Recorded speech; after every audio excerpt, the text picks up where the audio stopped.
Sa atong tubag sa Salmo, sa itong tubag, ang ilang mensahe mikaylap sa tibuok kalibutan. Ang gipasabot ani ang mensahe ni Kristo o ang mensahe sa mga apostoles. Gikan atong gamay kaing pundok, mga pobre kasagaran, og mga makasasala, mga sinalikway sa katilingban, doon na sila'y mensahe nga karon milukop sa tibuok kalibutan. 2,000 years na ang milabay. Sige lang yapong kaylap kining maong mensahe. Ug unsa man kining maong mensahe, matud pas unang pagbasa ang panaghiusa. Ang mensahe sa mga apostoles mao gyud ang dunay usa ka simbahan, usa ka pagtuo ug usa ka Ginoo. Mao gini ang core message nila. There is only one church, one faith, and one God. Sige, lingay mong tupad. Ing naunsay mensahe nimo kada adlaw dito sa inyong balay. Nagkahiusa mo sa inyong balay. Doon nalay usa ka simbahan, usa ka pagtuo ug usa ka Ginoo. Nya matod pa ni San Pablo gikan dinhi doon na say usa ka paglaom, usa ka lawas nga mao ang mystical body of Christ. Nya gihiusa ning tanan diha sa gugma. Ang nagbugkos ba tungod sa gugma. Aw tanawa lang ko ng imong lawas, kana imong lawas usar man nakabuok, pero naay naay kamot, naay tiil, daghan kaing bahin sa tong lawas, mata, dunggan, ngipon, ngabil, dila, tutunlan, tinai, small, short, small, big, lain-lain lang. Pero nagkahiusa, ngano man naghigugmaay. Nya unsa may timailhan nga naghigugmaay? Andam o nagyod ang nahigugma, andam nga moalagad sa iyang isig katao. Sige, lingay imong tupad. Ingna andam bakang moalagad nako. Sige, ingna. Ingna ba? Ingna andam kang moalagad nako. Nya mo ingon gyud suluha diha. Buangon na. Nya ang sunod. Ang sa may sunod sa nahigugma, andam mulipay sa iyang isig katao. Sige, lingi na sa di katulo. Ingna sugot ka, lipayon ti ka. Sige, ingna ko. Nalipay ka ng naong sa imong tupad, lipay ka. Ambot lang. Lipay mo ng naong sa inyong silingan. Ambot lang. Kamong mga nanagan sa posisyon sa barangay, nalipay mo, nagtanaw na inyong kaatbang. Kanang inyong isig ka magdadagan ba, nalipay mo? Nianda mong mualagad nila. So mualagad nga malipayon. O kining ikatulo, mauni ang kasagaran gyud nilang gibuhat, nga maoy nakapahimo nilang sikat kaayo. Unsa man, andam muantos og magpakamatay sa iyang isig katao. Ngay katapusang lingi, ing na andam bakang mupakamatay para nako. Ing na kuno na imong tupad, ing na in kaso lang gyud ba? Andam bakang magpakamatay para nako. Maingon na siya, pati yung tanong kang buang ka. Na. Og daghan kayong mga pagsulay nga ning abot nila sa mga apostoles nga gustong bungkagon ang ilang panaghiusa. Ang unang pagsulay, unsaon paghiusa ang mga Hudiyo ug mga pagano, the pagan and the Jewish community.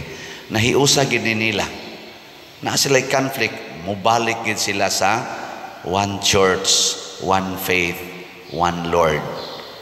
Muna ka nabitang mga tinuhuan karon kana mga tinuhuan ba nga dili bitaw mo ila nga usarata, dili mo ila nga dunalay usa ka simbahan, usa ka pagtuo ug usa ka Ginoo, mga mini na nga mga tinuhuan.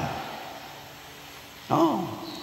Only the Catholic Church ang nag-ingon nga usaragi simbahan, usaragi pagtuo ug usaray Ginoo. Unya ni konekta ani ngadto gyud sa mga apostoles. Mo na nga si San Mateo ato ni silang ila nga moy ato mga sinugdanan.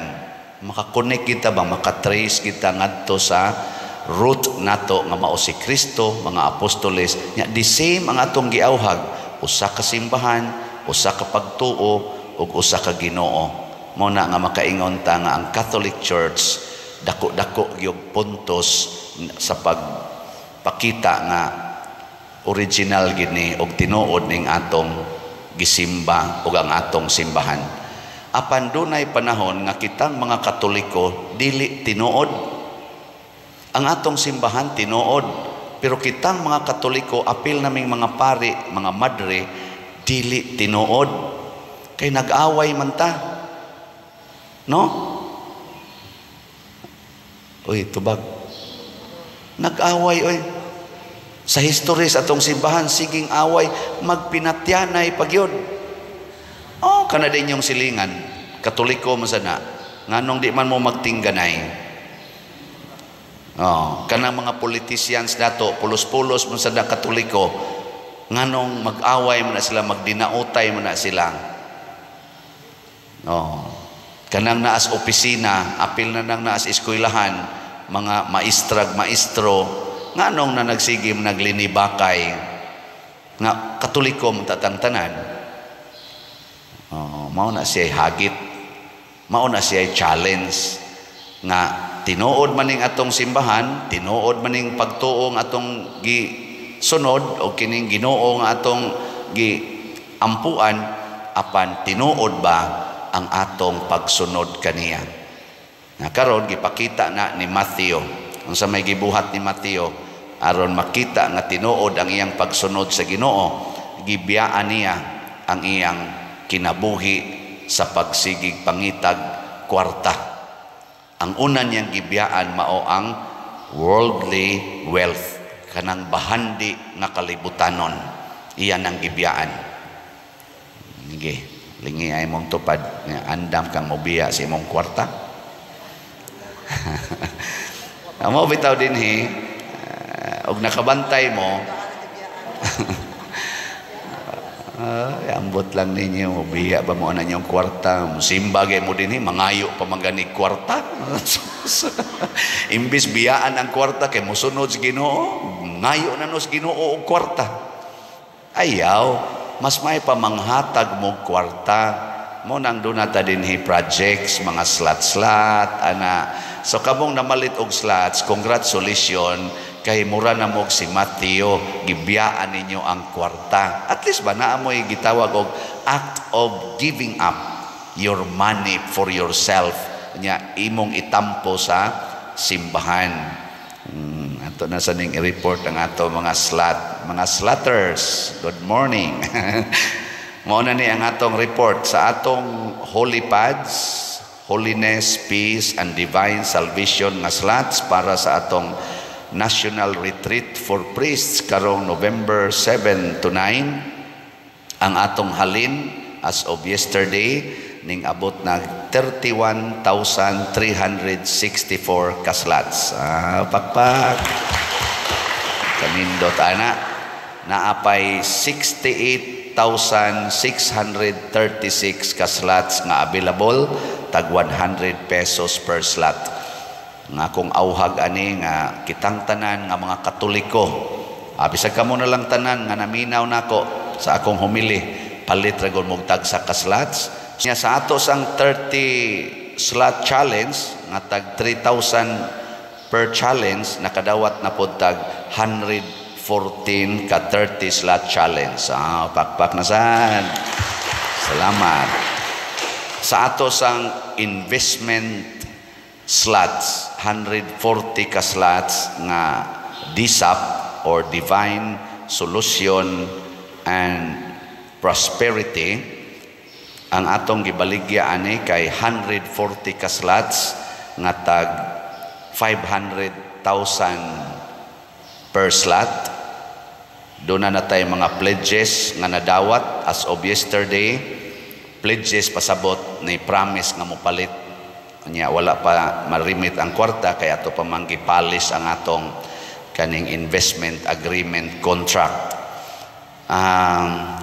As of yesterday, niabot na ang ato mga pledges og 21 ka slots. Yes, pakpak. May gyud kayo mo.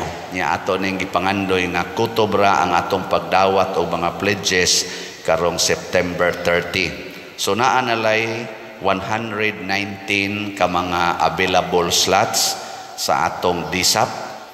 Nya gahapon ako gining i-congratulate dila na kung anlan-angan doon na ni-remit sa iyang usa ka slot nga gipalit nga 500,000 gahapon. Yes, salamat atong pakpakan ni ampo nato.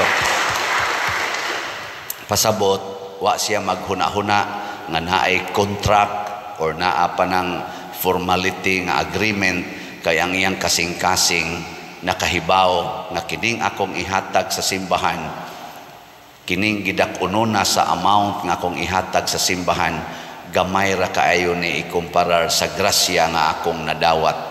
Ug di na ko maghuna-huna, tagaan ba ko ani in return or mawa balang ni sa hangin kining akong gihatag. Grabe ang iyang pagtuo. Ingon ko, wala para batay agreement, wala para bay contract. Ay sus pader, para nas Ginoo. Kanindot no? Hatag na yun siya. Ilingay mong tupad. Inanus amang kamuhatag. Kano, ingna ko na be, ingna kanus amang kamuhatag. Maghuwat yung ka ng formal nga agreement, haron legal yun ang imong paghatag, o gibase ba nimo sa imong gugma, sa imong pagtuo, o sa imong pagpakighiusa sa usa ka simbahan, usa ka pagtuo, o usa ka Ginoo. Ang kwarta dili gina mo'y basihanan sa atong paghigugmaay, pero maggamit kay nato ang kwarta aron ipakita ang atong dakong gugma sa simbahan o sa atong isig katao. Mao na kining atong mga projects nga na atong gibuhat karon sukad pas una katong kapilinya, kining pag-renovate nato aning simbahan nato dinhi nga nakagasto na ta anig duol-duol mga 80 million das pagpamalit aning mga yuta o pagtabang aning atong mga kaigsuonang mga waybalay, mga kapilya atong gipangtabangan nga maarang-arang ang mga naong. Grabe kaayo ang kaayuhan nga nahatag sa simbahan, mga parokya atong gipangtabangan nga di na nato ma-account og pila kabuk parokya, pila kabuk mga communities nga nias atong simbahan dinhi sa Archdiocese ug outside sa atong Archdiocese ang atong gipang tabangan, gipang bahinan sa ato dinhing mga ginagmay ug dinagkong grasya nga nadawat. Kanunay kita dinhing pobre kay nganuman atong gipanghatag ang atong mga nadawat. Nya padayon tang maghimo ani nya kining atong fundraising project kun madayon ni atong iampo ning atong pagtukod og kulumbari, usa ni siya ka monumental o very kaning gitawag na tubag noble nga project kay dili ra ang atong parokya, dili ra ang atong archdiocese, dili ra ang simbahan ang makabenefit niini, hasta sa dang atong LGU, ang atong government units dinhi sa atong lugar makabenefit. Nganong naghuna-huna man ta ani kay pulos ra ta membro sa usa ka simbahan, usa ka pagtuo ug usa ka Ginoo. Ug unsa may grasyang ihatag sa Ginoo nato, atong ambitan kitang tanan, di na ta mag-isipay, di na ta maghuna-huna sa atong kaugalingong seguridad, kung dili the communal security nga maghari unta ang gugma, kalinaw, hustisya o pagtinabangay. Matud pang San Pablo diri, ipakita ang inyong gugma pinaagi sa pagtinabangay. Katapusang lingi sa imong tupad, ingna siya, andam jud kong mutabang nimo. Andam ka Ingna. ako, sis. Nya mo ingon din na siya, adto ra bang gabi, lanyaging gabi, perting kusugas uwan, wap agyud mo hubas ang tubig sa amo, gibahaan mi. Ngano man tungod anang imong kural. Pwede ba na nimo gubon ang imong simento nga kural aron molusot ang tubig diha? Kana kamong mga nagkural anang inyong balay og simento or inyong yuta nga mo hinungdan nga di na kaagi ang tubig ning linaw na dito sa inyong silingan, gub-an na ninyo karon aron ikasunod adlaw anha na sang tubig sa inyo maglinaw. Haron sad mo makabati ba unsa day bation aning tagatuhod tagahawak ang tubig sud sa imong balay, wa gid mo kakita na una ato na siyang tanaw niya magsige pag yun mo simba dinhi, di ra ba mo palit og slat? Yung kapadir kusog man ko mo palit og slat, unya walang na nako guba kay para man sa akong security. Kung nipalit sa kag slat nga tininuod, mubati sa ka kay kaning atong slots communal man nga gugma, paghigugma ay mubati sa ka nga unsa may epektos pagpalit na kog slots aron mahimo kong selfish o mahimo kong selfless. Si San Mateo nahimong selfless. Kana bang wa na maghuna-huna siyang kaugalingon kung dili ang kaluwasan sa iyang isig ka makasasala. Munang nagtigom siya mga makasasala, bahalag sa wayon siya, kuyog ni Kristo, okay lang basta ang akong kaugalingon gihalad nako para sa uban. Pagkanindot unta niini kun ato gining himuon kitang tanang mga magtotoo nya akong ihangyo pag-usab mamalitag slots para sa holy pads, ipakita nato nga kaya natong paambitan ang atong 3,000 ka mga pari pohon nga mag-retreat nya atong iampo nga kining ilang pag-retreat, kining among pag-retreat pohon mahimong mabungahon haron mahimo sa ming selfless nga mga pari, dili selfish o self-righteous nga mga pari magsigig pangita anang kwarta, dungog og mga bahandi sa kalibutan, mawad-an mi sa authority ni ana gikan ni Kristo. Kung mao na nay among higugmaon, himahimo unta ming liwat ni San Mateo og sa mga apostoles. Mo na ha, iampo mi ninyo kay amo sad mong iampo nya ako mong tudluan unsaon nga mahimo mong mahigugmaon sa simbahan pinaagi aning ato mga projects nga makahatag og higayon aron maka-give up mo ginagmay anang inyong gugmas kwarta nga murag usahay mo'y hinungdan nga gasigi na murag kinusmuray sa inyong naong. Nga mga naong ninyo diri akong palahian, klaro kayo. Muaop dayon, no? Muaop. Nga naman, bugat ang inyong gihuna-huna. Na diri, bugat. Sige na, manindog na ta.